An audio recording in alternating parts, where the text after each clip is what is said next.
Hello, it's me NP. Welcome to the Best Preparation, a big platform for learning English language. Please don't forget to subscribe this channel and click the notification bell. Okay, now let's move on to today's lesson. Let's start the lesson. अब पाठ सुरु गरौँ। जसपिनको धेरै राम्ररी पैसा दिने जागिर छ। जागिर भए तापनि उनी सधैँ मसँग पैसा अभाव छ। मलाई पैसाको अभाव परिराखेको छ। पैसाको सर्टेज भएको छ भन्दै हिँड्छिन् अरे। अब हेर्नुहोस् त, यति मात्र सिकिन्छ त होइन। वेल पेड भनेको राम्ररी पैसा दिने भयो। वेल पेड जब भनेको राम्रोसँग पेमेन्ट गर्ने खालको जब। त्यस्तै सर्ट अफ मनी भनेको पैसाको अभाव। यस्ता कुरा जीवनभरिको लागि जानिन्छ। यो त एउटा सन्दर्भ मात्र हो, तर सिक्ने कुरा त धेरै थोक हुन्छ। अब हेर्नुहोस्, although Jasmine has a very well paid job, she always says she's short of money. Okay? अब तपाईले आफ्नै दुखेसो बताउनु भयो। मेरो राम्ररी पैसा दिने जागिर छ।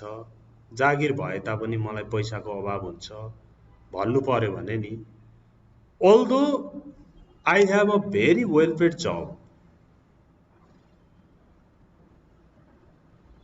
अनि यहाँ हेर्नुहोस् त, she's भनेकोमा I am भन्नुपर्छ। I am short of money. I am short of money भनेको मलाई पैसाको अभाव छ। ओके, त्यसरी प्रयोग गर्न सकिन्छ। यो पनि एउटा एडभान्स्ड लेभलको नै हो। क्लास नम्बर 2 हेरौँ है।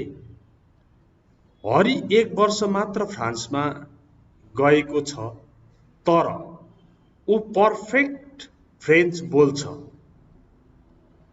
यहाँ हेर्नु है, हरिज only been in France a year, but he speaks perfect French. हरिज भनेको हरि ह्याज भनेको हो नि यो हो। यहाँ बिन भएपछि यो ह्याज हुन्छ।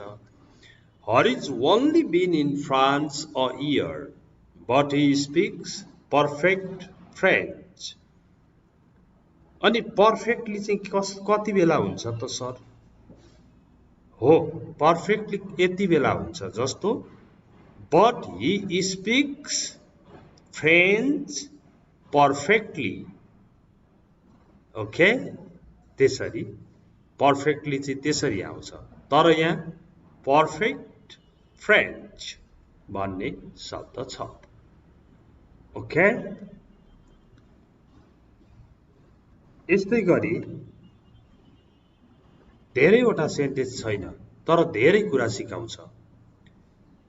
कृपया छिटो गर्नुहोस्, रामले अधैर्यतापूर्वक चिच्यायो। अब please get a move on, shouted Ram impatiently. Patiently भनेको धैर्यतापूर्वक, इम्पेशेन्टली भनेको अधैर्यतापूर्वक। Okay, please get a move on. यो गेट अ मुभ अन किन जान्नु त? प्लिज डु फास्ट भन्दा पनि हुन्छ नि हो। अझ प्लिज हरि अप पनि जानेको छ हामीले, डु फास्ट पनि जानेको छ, तर गेट अ मुभ अन भनेको पनि हरि अप नै हो। हतार गर, छिटो गर, छिटो गर्नुहोस्, कृपया छिटो गर्नुहोस् भनेर राम अधैर्य भएर चिच्यायो। Shouted भनेको चिच्यायो, cried भनेको रोयो, shouted भनेको चिच्यायो। यसरी शब्दहरू पनि सिक्दै जानुपर्छ। यो चाहिँ इम्पेशन्टली अधैर्यतापूर्वक के गर्यो? चिच्यायो भनेपछि भबसँग सम्बन्ध भबलाई चाहिँ क्वालिफाई गर्न आएको भएर यो एडभर्ब भएको हो। कसरी चिच्यायो त? इम्पेशन्टली चिच्यायो। ओके, यो लेसनले अननोइङली एउटा कुरा पढाइराखेको छ। के हो तपाईँ आफै पत्ता लगाउनुहोस् है। यहाँनेरि हाइलाइट पनि गरिदिएको छु मैले। मलाई डरलाग्दो गरी टाउको दुखेको छ, त्यसकारण तपाईँ शान्त हुन सक्नुहुन्थ्यो कि? I have an awful headache, so could you please be quiet? यो क्वेश्चन होइन, रिक्वेस्ट हो।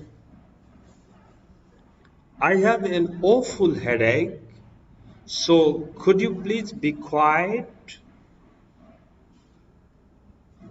Awful भनेको terrible headache। ओके, मलाई डरलाग्दो गरी टाउको दुखेको छ, त्यसकारण तपाईँ शान्त हुन सक्नुहुन्थ्यो कि? I have an awful headache, so could you please be quiet?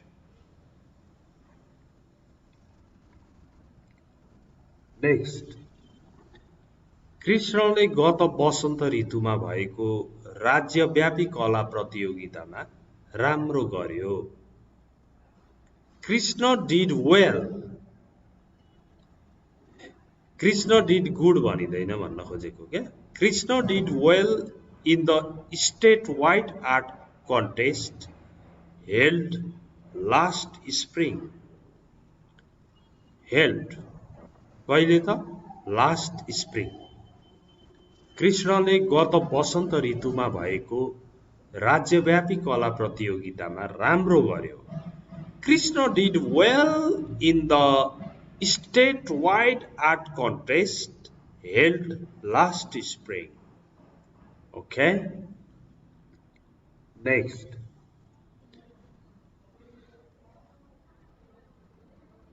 म पहिलो दौडमा नराम्ररी दौडिएँ, तर दोस्रोमा धेरै राम्रो गरेँ। नराम्ररी, नराम्रोसँग। I ran badly in my first race, but in the second race I did much better. त्यो भन्दा धेरै राम्रो गरेँ। I ran badly in my first race. I ran bad भनेर हुँदैन, badly नै चाहिन्छ भन्न खोजेको। I ran badly in my first race, but in the second race I did much better.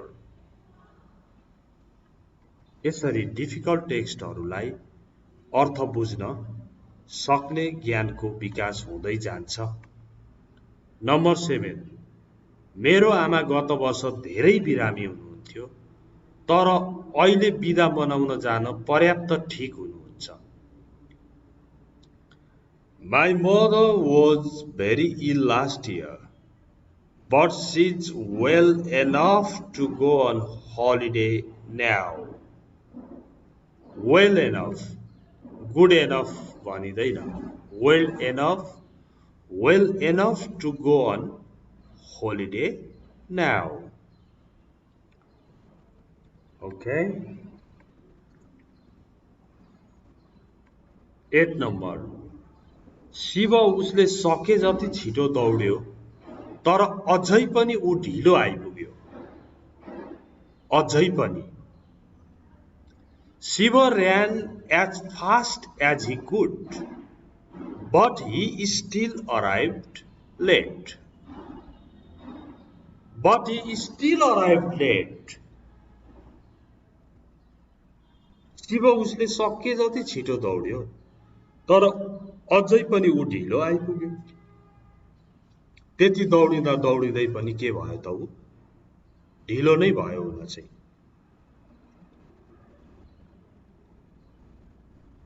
But he still arrived late. Number 9. यस हेमन्त ऋतुको television सोहरू निश्चय नै रमाइला छन्। This fall's television shows are surely interesting. Surely. Shows are surely interesting. निश्चय रूपले नै रमाइला छन्। निश्चय रूपमा नै रमाइला छन्। Surely को प्रयोग। त्यस्तै हेर्नुहोस् त, मलाई विश्वास छ उनी एकदमै एक्ली महिला हुन्। I believe she's a very lonely woman. She's a very lonely woman. Lonely भनेको एक्लो एक्लीलाई lonely भन्छ। I'm lonely भन्यो भने एक्लै छु भन्ने अर्थ लाग्छ। ओके, अहिलेसम्म त मैले एक्सप्लेन गर्दै भने, अब यहाँबाट हेर्नुहोस् है। Although Jasmine has a very well-paid job, she always says she's short of money. Harit's only been in France a year, but he speaks perfect French.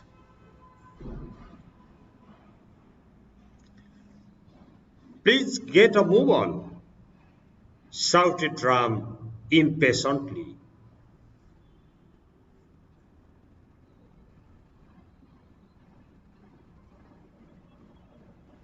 I have an awful headache, so could you please be quiet?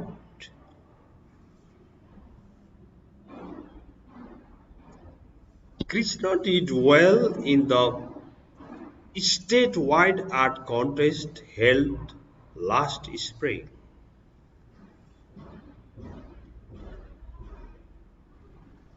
Okay, next.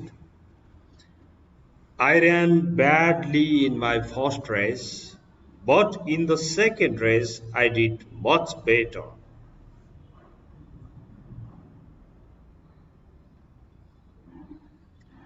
My mother was very ill last year, but she's well enough to go on holiday now. Shiva ran as fast as he could, but he still arrived late.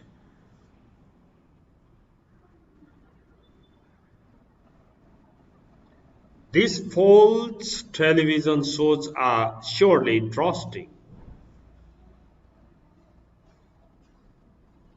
I believe she's a very lonely woman. Okay. अब हेर्नुहोस् है, यो त निकै advance लेभलको जस्तो छ। सुरुबाट सिक्नेहरूको लागि इङ्ग्लिस लर्निङ होम ELH, जहाँ युनिट 1, 2, 3 गरेर क्रमशः सिकाइँदैछ। English learning home ELH join गरिहाल्नुहोला र जसलाई बेसिकदेखि चाहिँदैन उहाँहरूले पनि त्यो च्यानललाई स्मुथली रन गराइयो भने यो च्यानलमा एडभान्स कुराहरू सिक्दै जान पाइन्छ भनेर सब्स्क्राइब गरेर त्यसलाई टार्गेट मिट गर्न सहयोग गर्नुहोला। Thanks for watching this video. See you tomorrow. Bye-bye.